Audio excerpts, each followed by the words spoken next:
How you can get practiced about your language. Choose an appropriate person. Choose an appropriate person. Sit with him. Gather the information, because we are known to the grammar from many years. We are learning grammar, are we not? But still there are some things to learn. There are some things to learn. For example, when you use a word called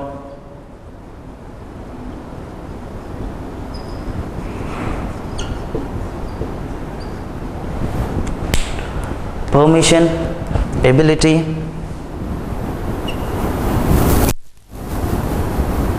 possibility,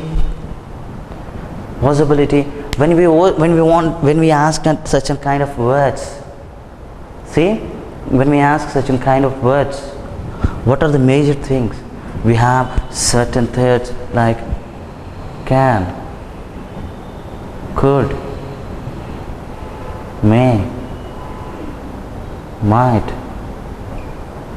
shall, should, must. Shall, should and must. When you use this as a verb, and it has an authority that to convert that into a question. Example, she can do it. Can she do it?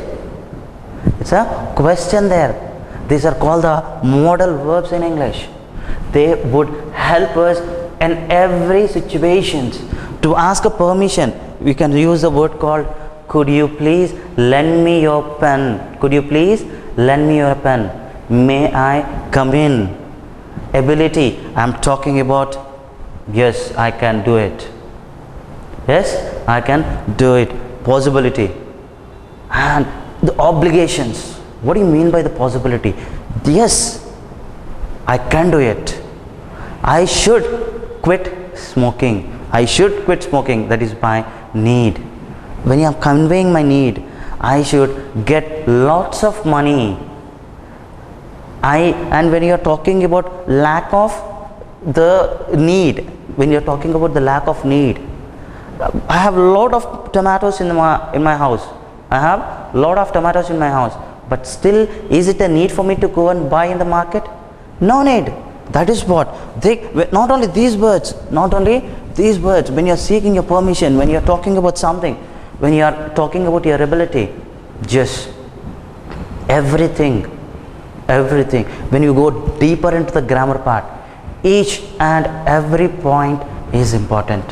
When we get deeper into the point, in a part of grammar, we need to learn active voice and passive voice.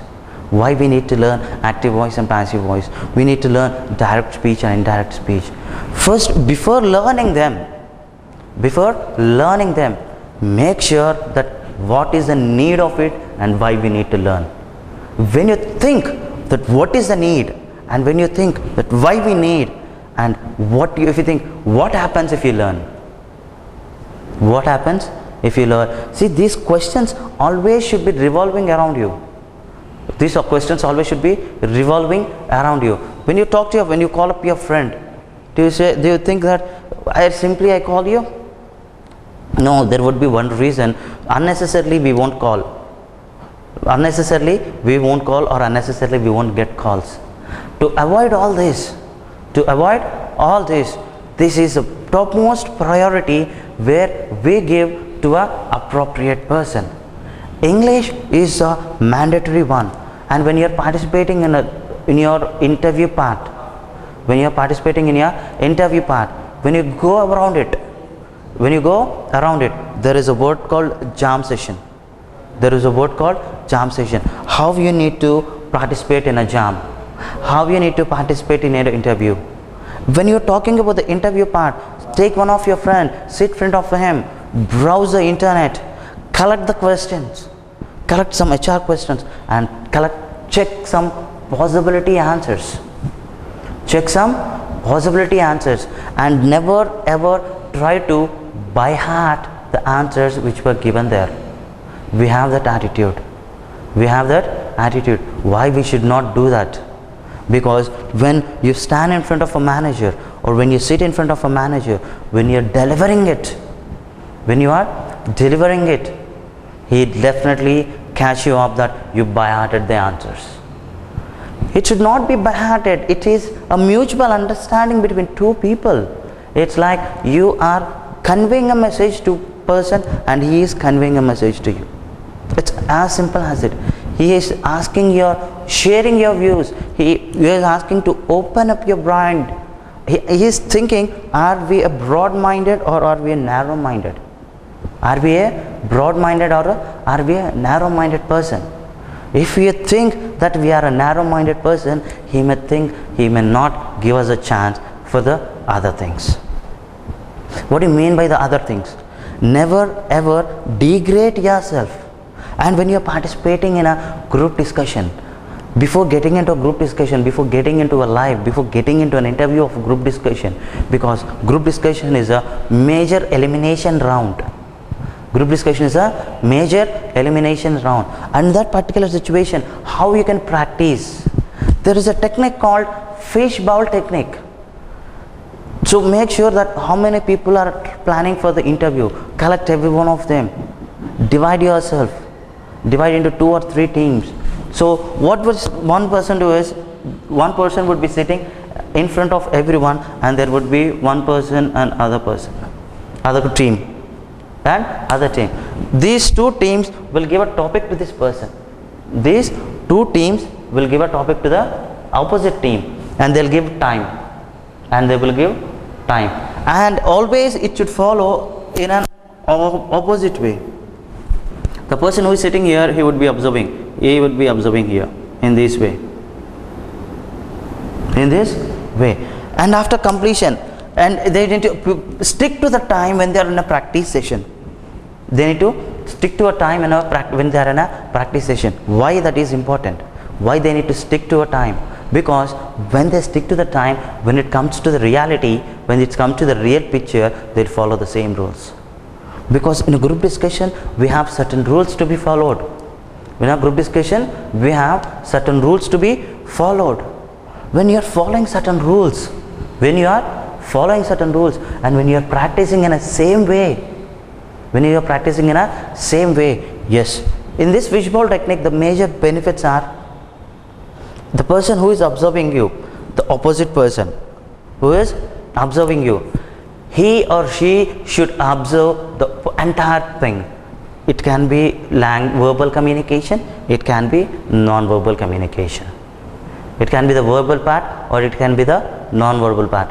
Are they able to maintain a proper eye contact with the teammates? That's one point. Are they able to possess the right attitude in the team? Are they able to be proactive? Are they good at their communication? Each and every aspect, it should be considered. Each and every aspect should be considered, because the way how you give a feedback to them and make sure that we individual are not getting the same feedback. What is the reason that if we also get the same feedback, if you are conscious enough, definitely that person, definitely he or she will gain. And my friend, he or she may get hurt if I give the feedback in a negative way. If you give the feedback everything in a positive, and if you are not giving the negative, definitely you are spoiling your friend, because you are not giving a chance for your friend for his or her enhancement of skills. You need to follow the rhythm, you need to follow it. Make sure of your tenses. Tenses are vital, because when you are talking about tenses, and there you need to know where you to use the direct speech and where we need to use the indirect speech. In the next sessions, we go much deeper into the direct and indirect speech and the modal verbs. Just I'm giving you a brief idea. In the next sessions, in the coming sessions, let us talk about more about modal verbs. Let us talk about more about the clauses. Let us talk about the important proverbs. And when you talk about your verbal English, when you talk about this is only the oral English we are talking about. When you attempt any examinations, here your picture comes out, which is called your verbal English. Which is called your verbal English. What do you mean by verbal and English? Where it would be in a written format. It is a written test. It is a written test. Why companies would conduct the written test?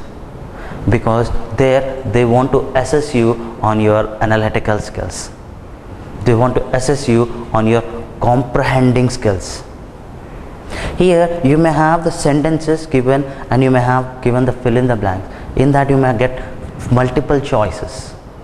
And there how your thinking ability is appropriate.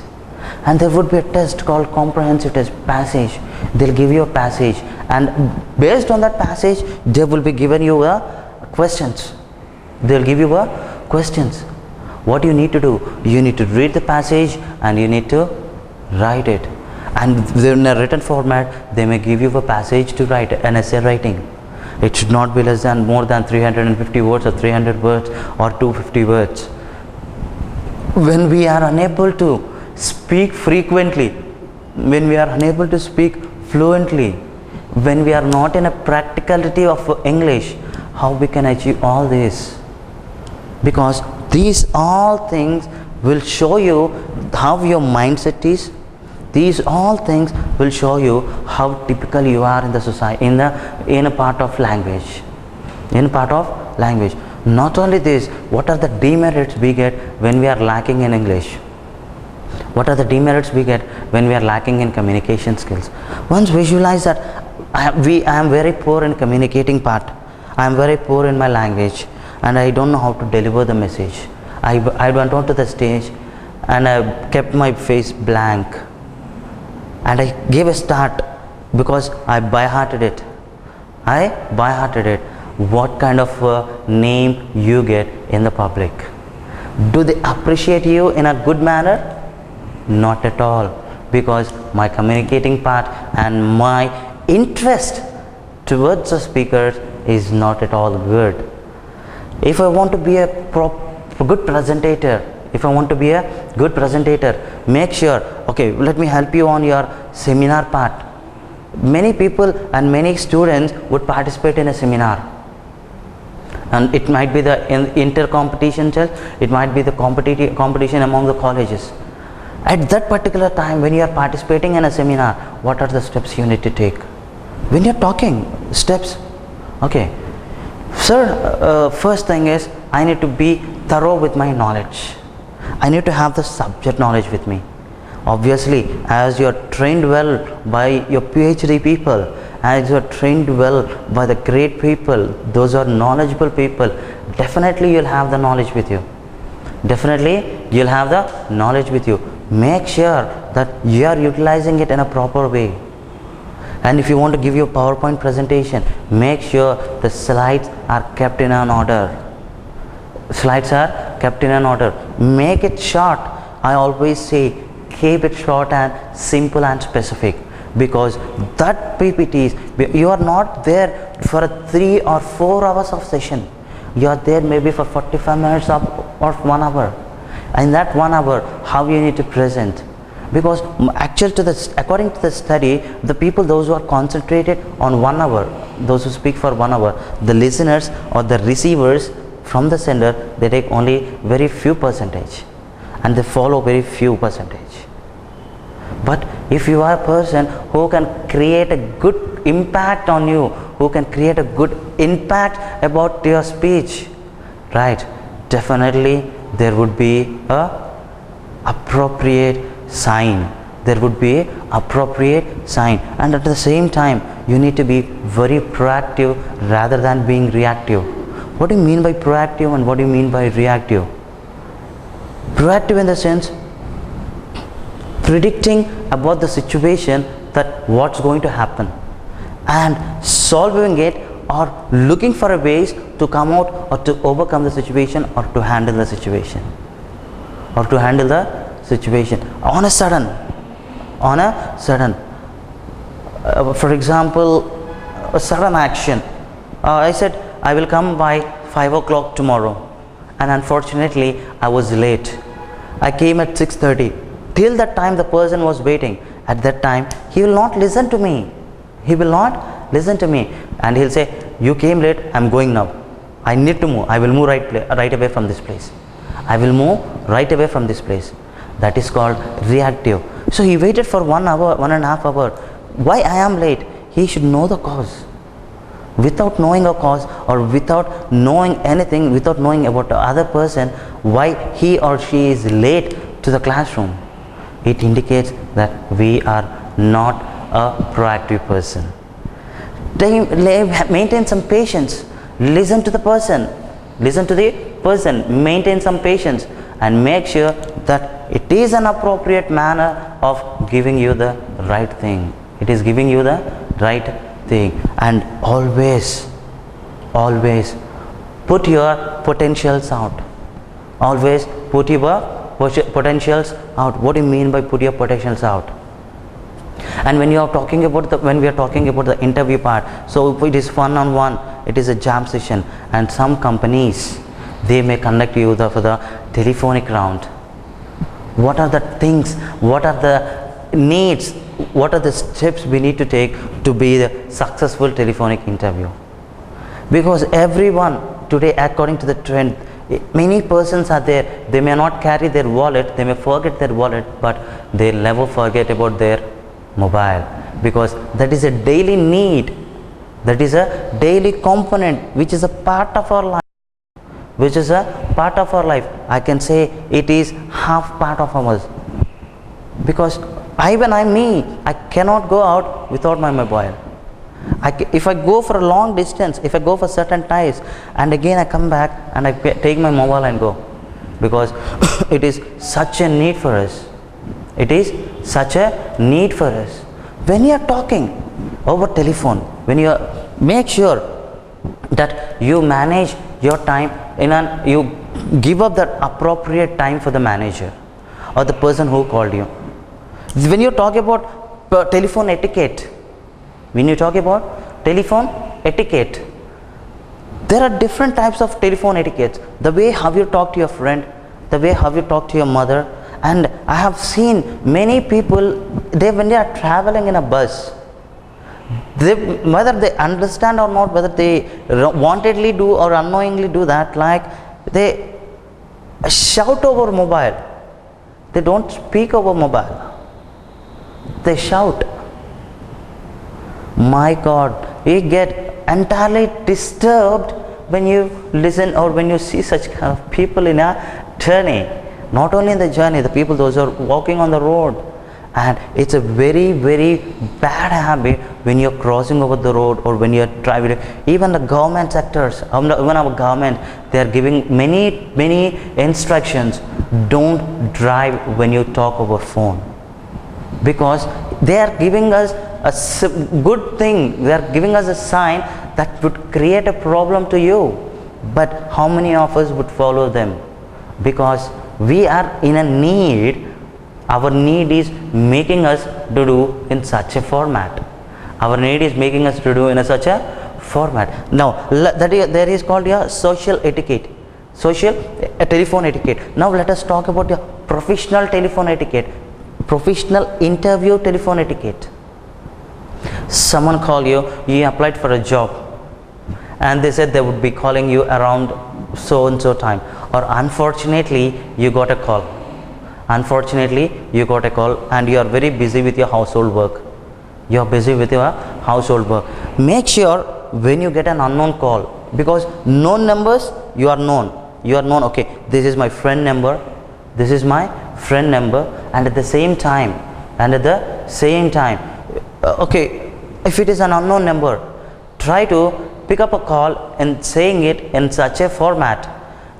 This is, or I am so and so, may I know whom I am talking to, because that convey a message, and that is giving the clarity to the other person, saying that he or she is appropriate in it.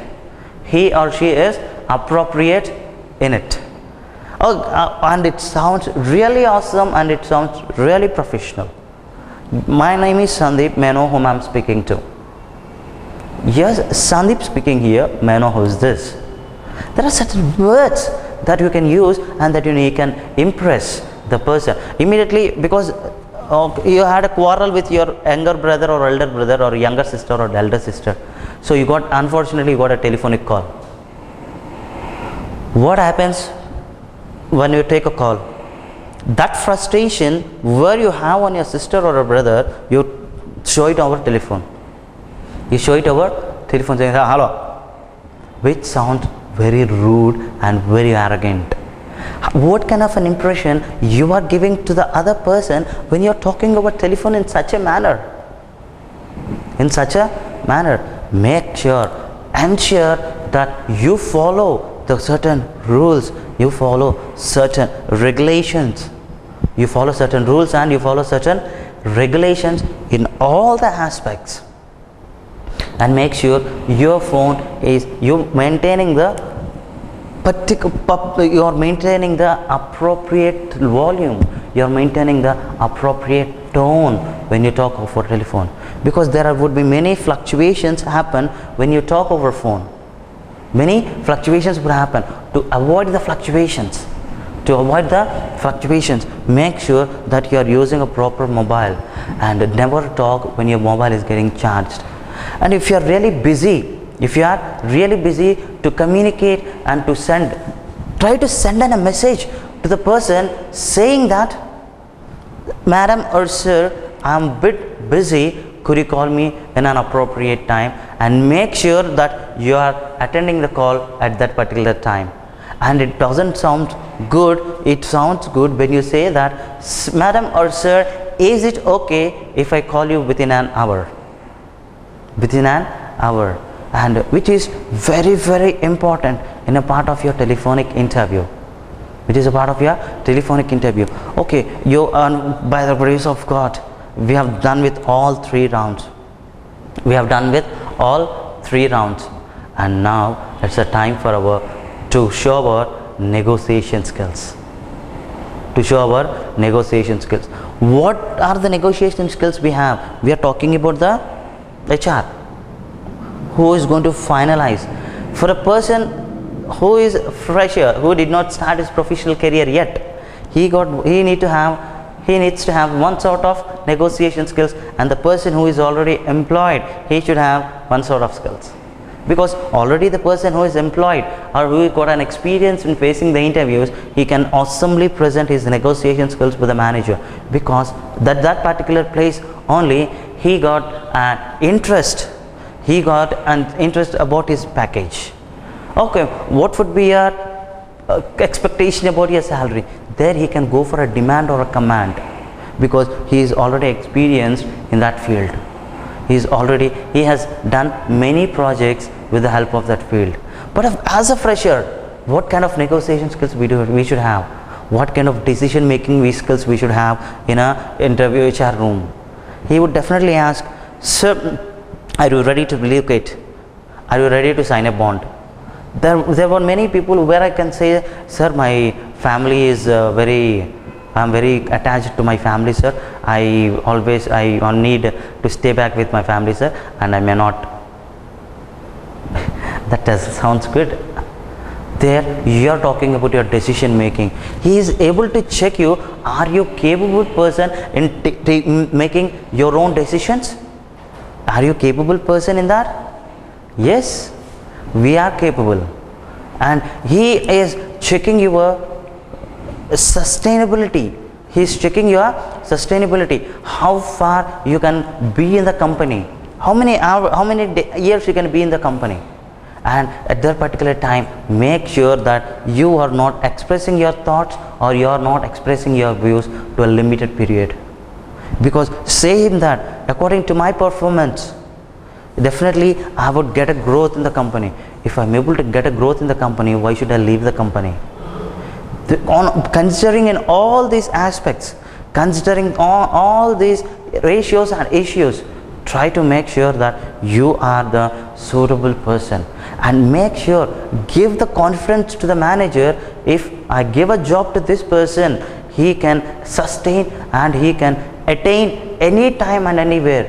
There you need to prove yourself that you are a team player. I am a problem solving person. And he may ask you, could you give me any one situation that where you felt it is a problem and where you solved it? Make sure that you are giving an appropriate answer, but say that, not saying that, sir, my son, my brother was in his mathematics, he was unable to solve a problem, I solved his problem and gave.